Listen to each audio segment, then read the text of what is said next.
there be a database system that tracks the Muslims here in this country? There should be a lot of systems beyond database. I mean, we should have a lot of systems.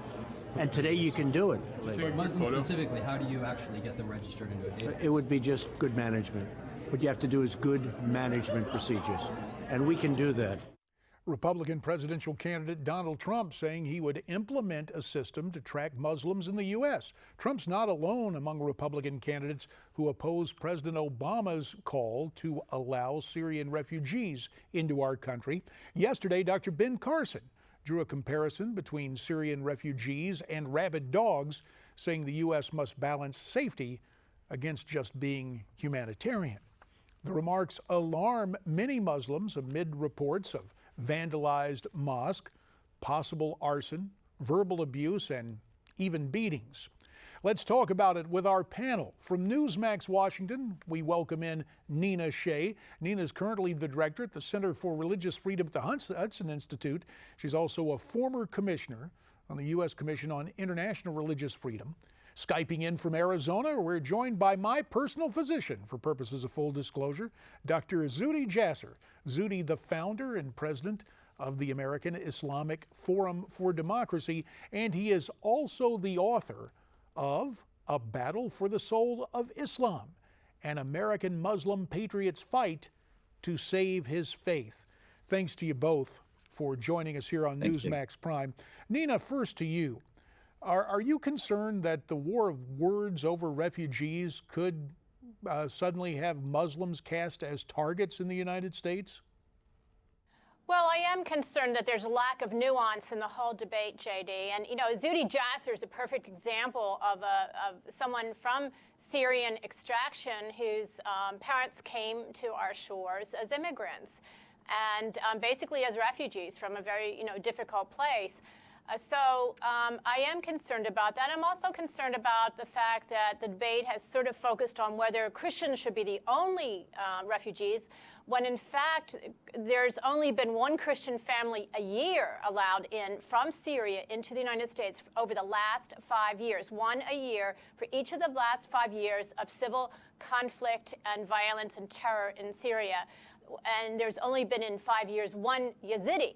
So these minorities are also a huge issue, and we shouldn't even be framing the debate about whether there's only Christians or not, because right now there are virtually no Christians and no Yazidis, and the whole thing lacks nuance. Well, Zuhdi, I'm interested in your situation. When you hear the talk of Muslims having to register in a database, what goes through your mind?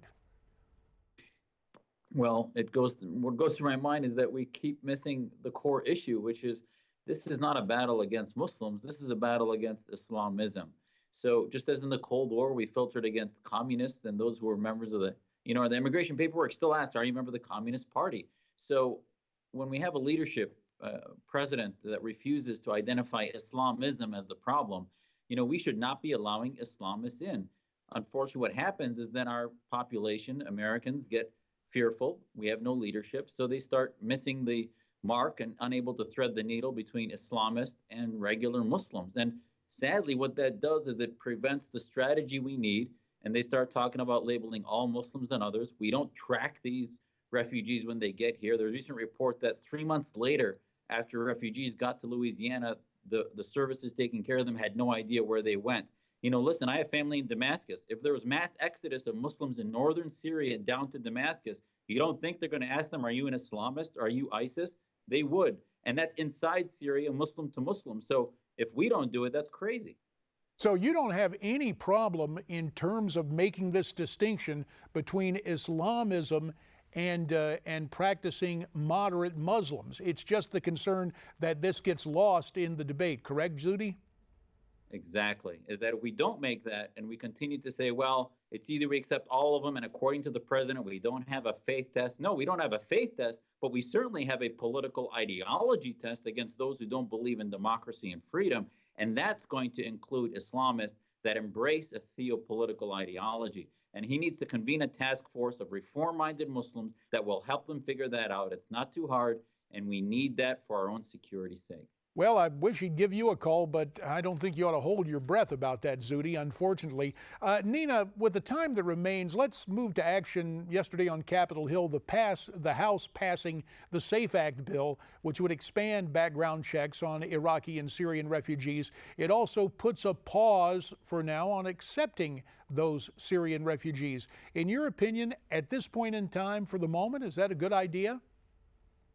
Well, I think that we need to be careful about our security, but again, I am concerned about these non-Muslim minorities that are facing genocide. Pope Francis called it a genocide, many others have as well. And there can be no doubt that people are still, Christians, Yazidis, are still being enslaved, being beheaded, being crucified. And I have cases in my file just from the last couple months of this happening.